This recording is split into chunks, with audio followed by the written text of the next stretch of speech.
મારે ભૂપતભાઈને એક સવાલ કરવો છે કે ભૂપતભાઈ, તમે જ્યારે આમ આદમી પાર્ટીમાં હતા, પ્રચાર પ્રસાર કરી રહ્યા હતા, ગોપાલભાઈની પડખે ઊભીને પ્રચાર કરતા હતા, ત્યારે તમે કિરીટભાઈ, ભારતીય જનતા પાર્ટીના બીજા નેતા, ત્યાંના સ્થાનિક નેતા હર્ષદ રીબડિયા સામે તમે એરફેર બોલતા હતા.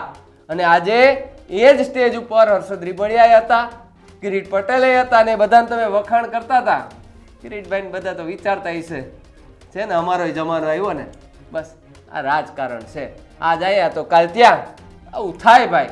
પણ ભૂપતભાઈ ભાયણીની આ પ્રતિક્રિયા, અને ભૂપતભાઈ ભાયણીએ કીધું કે કોઈ પણ અધિકારી આડો હાલતો હોય તો કિરીટભાઈ પટેલ એમને માત્ર 3 મિનિટમાં સીધા કરી દે. કેટલા? 3 મિનિટમાં. હવે એ તો ચૂંટાઈને આવે નેતા, પછી કંઈ અધિકારીઓ કામ ન કરે, 3 ની 4 મિનિટ થાય તોય કંઈ વાંધો નહીં, પણ લોકોના કામ થાય એવી નેતા પાસે આશા રાખીએ છીએ અમે. મિત્રો, આવા જ વિડીયો અને શોર્ટ્સ જોવા માટે આજે જ અમારી ન્યૂઝ રૂમ યુટ્યુબ ચેનલને સબસ્ક્રાઇબ કરો.